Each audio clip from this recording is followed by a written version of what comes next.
کھڑے بھی ہو جاؤ، جھک بھی جاؤ، سجدہ بھی کر لو،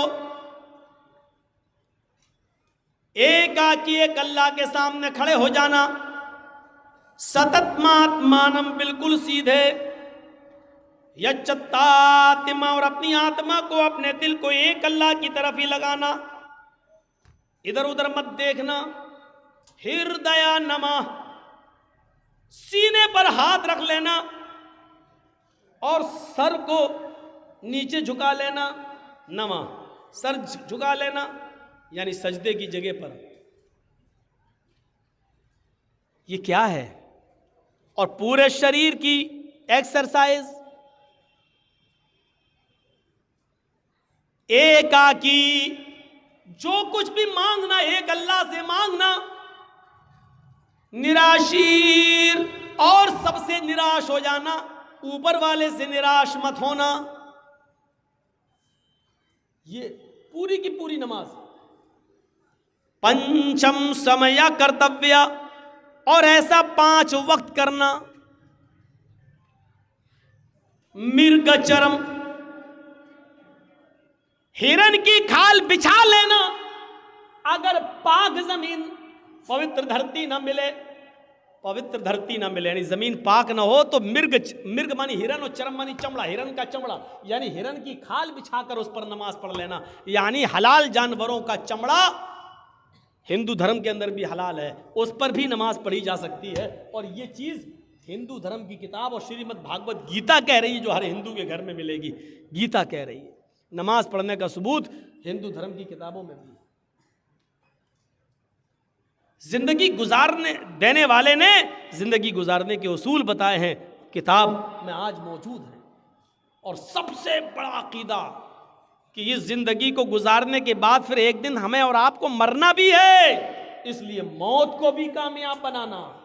مرنے کے بعد کا تصور ہمارے اور آپ کے دل میں رہے گا تبھی ہم یہ کام کریں گے.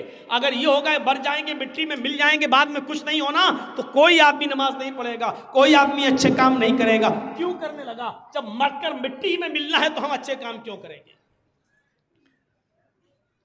دنیا میں کتنا اختلاف ہے، کتنا نزاع ہے، کتنا جھگڑا ہے. اس اختلاف کو ختم کرنے کی ایک ہی اصول ہے، اس اختلاف کو ختم کرنے کا، کہ لوگوں کو قیمتی چیز سے جوڑ دیا جائے اور کسی خطرناک چیز سے باخبر کر دیا جائے.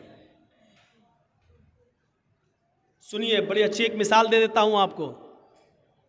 کچھ لوگ لڑ رہے ہیں، گتھم گتھا ہو رہی ہے، یہاں لڑائی ہو رہی ہے، وہ اس کو مار رہا ہے، اس کو مار رہا ہے، پیسہ دے، یہ دے، لڑائی جھگڑا ہو رہا ہے. جرجیت صاحب پہنچ گئے. جرجیت صاحب کے پاس 100 کنچے ہیں. کنچے جانتے ہیں نا؟ گولی. آپ لوگوں کے یہاں جو بھی بولتے ہوں، کنچے ہیں، 100 گولیاں ہیں. جرجیت صاحب نے کہا کہ سنو، یہ میرے پاس 100 گولیاں ہیں، ان میں ایک ریڈ کلر کی گولی ہے، ایک ریڈ کلر کا کنچا ہے. میں ان 100 گولیوں کو ہوا میں اچھال رہا ہوں، زمین پر گرے گا، لیکن ریڈ کلر کی گولی پر 1,00,000 روپے کا انعام ہے. جس کو ریڈ کلر کی گولی مل جائے گی وہ ہم سے 1,00,000 روپے لے جائے. جرجیت صاحب نے یہ کہہ کر 100 گولیاں ہوا میں اچھال دی. ایمانداری کے ساتھ بتائیے گا وہ لڑنے والے اب کیا کریں گے؟ جو ابھی لڑ رہے ہیں، جو ابھی جھگڑ رہے ہیں، آپس میں ایک دوسرے کو چپل سے مار رہے ہیں، بال کھینچ رہے ہیں، جب انہوں نے سنا کہ لال رنگ کی گولی پر 1,00,000 روپے کا انعام ہے، جس کو ملے گی اس کو 1,00,000 روپیہ، تو سارے کے سارے لڑائی جھگڑا چھوڑ کر فوراً بھاگیں گے اور اس گولی کے اوپر ٹوٹ پڑیں گے. گولیاں اور بھی ہیں وہاں، لیکن سب کی نظر لال رنگ کی گولی کے اوپر ہوگی. لال رنگ کی گولی مل جائے تاکہ یہ انعام ہمیں مل جائے، جبکہ گولیاں وہاں اور بھی ہیں، لیکن دوسری گولیوں کو کوئی نہیں پکڑے گا، صرف لال رنگ کی گولی کے اوپر اس کی نظر ہوگی. یہ جھگڑا جرجیت صاحب نے کیسے ختم کر دیا؟ لوگوں کو ایک قیمتی چیز سے جوڑ دیا ہے، جھگڑا ختم ہو گیا ہے. جو لوگ ابھی لڑ رہے ہیں، ہم تم سے دولت میں آگے نکل جائیں، تم ہم سے دولت میں آگے نکل رہے ہو، آپس میں جھگڑا کر رہے ہیں، ان کو ایک قیمتی چیز سے جوڑ دو، ان کو حصول جنت سے جوڑ دو، ان کو جنت کی طرف لگا دو، ان کو بتاؤ کہ یہ کرو گے تو یہ ہوگا، جنت میں یہ نعمتیں ہیں، ان نعمتوں کے حصول کے لیے آپس میں ایک دوسرے سے آگے بڑھو، نماز پڑھو، حرام خوری چھوڑو، شراب نوشی سے توبہ کرو، ان کو ایک قیمتی چیز سے آپ جوڑ دیجئے۔ شرط یہ ہے کہ قیمتی چیز سے جوڑنے کے لیے ایک اچھا اسلوب استعمال کیا جائے، اپنے آپ جھگڑا ختم ہو جائے گا اور لوگ اس قیمتی چیز کو پانے کے لیے اس پر دوڑ پڑیں گے۔ اچھا، کچھ لوگ لڑ رہے ہیں، جرجیت صاحب نے بہت کوشش کی لیکن وہ جھگڑا ختم نہیں کر پائے ہیں۔ جرجیت صاحب ایک پٹارا لے کے پہنچ گئے ہیں، اے ہٹو ہٹو، چھوڑو، تم لوگ کیوں لڑ رہے ہو، یہ گتم گتا کیوں کر رہے، ہٹو، لیکن ہماری بات کا کوئی اثر نہیں ہو رہا، چپ جا یہاں سے، اس نے ہمارا پیسہ لیا، اس نے ہمارا یہ دبایا، اس نے ہمارا یہ کیا، لڑ رہے ہیں۔ جرجیت صاحب نے ان لڑنے والوں کے سامنے ایک پٹارا کھول دیا، اس میں سے ایک زہریلا سانپ نکلتا ہے اور پٹارے سے کود جاتا ہے اور رینگ کر ان لڑنے والوں کے پاس پہنچتا ہے۔ بتائیے وہ لڑنے والے کیا ہوں گے، جبکہ ایک دوسرے کو مارنے کے لیے تلے تھے، اب تو سانپ ان کے بیچ میں پہنچ گیا، اب وہ سب اپنی جان بچا رہے ہیں، اب کوئی کسی کو نہیں مارے گا بلکہ اپنی جان بچانے کی فکر کریں گے، میں بچ جاؤں، ادھر بھاگے گا وہ ادھر بھاگے گا۔ ارے تم تو ایک دوسرے کو مارنا ہی چاہ رہے تھے، اب کیوں بھاگ رہے ہو ایک دوسرے سے، اب کیوں؟ اب ان کو اپنی جان کی فکر ہو گئی ہے، اب وہ اپنا اختلاف اپنا جھگڑا بھول گئے، اب ان کو اپنی جان کی فکر ہو گئی ہے۔ میرے بھائیوں، ایسے لوگ جہاں اس طریقے کے ہوں وہاں ان کو جہنم کے عذاب سے ڈراؤ کہ دیکھو سود کھانے والے کا یہ عذاب، زنا کرنے والے کا یہ عذاب، چوری کرنے والے کا یہ عذاب، مال حرام کھانے والوں کا یہ عذاب، شراب پینے والوں کا یہ عذاب، ان کو بتاؤ اور ہوشیار کرو کہ دیکھو اس سے ہر آدمی کو اپنے آپ کو بچانا چاہیے۔ اسی کو قرآن کہتا ہے، یا ایھا الذین آمنوا قوا انفسکم واہلیکم نارا، ایمانوں والو تم اپنے آپ کو بھی جہنم سے بچاؤ اور اپنے بیوی بچوں کو بھی جہنم سے بچاؤ، اپنے آپ کو بھی جہنم سے بچاؤ اور اپنے بیوی بچوں کو بھی جہنم سے بچاؤ۔ اسی علاقے میں کہیں پروگرام تھا، پروگرام ختم ہونے کے بعد جرجیت صاحب اپنے روم میں جاتے ہیں، رات کے تقریباً 1:30-2 بجے فون آتا ہے میرے گھر سے، میرا 6 سال کا بچہ اس وقت پیٹ کے درد اور فیور میں بخار میں مبتلا، گھر سے فون آتا ہے، 2 بجے اس کی طبیعت بہت زیادہ خراب ہو رہی ہے، جرجیت صاحب کی رات کی نیند اڑ جاتی ہے، فون پہ رابطہ قائم کیا جاتا ہے لیکن ڈاکٹر جو آس پاس کے گھر کے اگل بگل کے تھے ان کے بھی موبائل بند ہیں۔ مجبوراً میں نے اپنی وائف سے کہا کہ تم اپنے بھائی کو فون کرو، جلدی بلاؤ اور اس کو سرکاری ہاسپٹل کی طرف لے کر جاؤ۔ ہماری بیوی اور سالہ لے کر اس بچے کو سرکاری ہاسپٹل کی طرف بھاگتے ہیں، انجیکشن دیا جاتا ہے، 2-3 گھنٹے کے بعد جب اطمینان مل گیا کہ بچے کا بخار اتر جاتا ہے اور اس کے پیٹ میں درد میں آرام ملتا ہے، ڈاکٹر نے کہا کل صبح چھٹی کر دیں گے، تب جا کر سکون ملتا ہے۔ میرے پیارے ساتھیوں، ہمارے چھوٹے سے 5-6-7 سال کے بچے کے پیٹ کے درد کی خبر سننے کے بعد ہم جیسے لوگوں کی نیندیں اڑ جاتی ہیں، آپ جیسے لوگوں کی نیندیں اڑ جاتی ہیں۔ تصور کرو کہ جہاں ایک چھوٹے سے بچے کا بخار، اس کا فیور اور اس کا پیٹ کا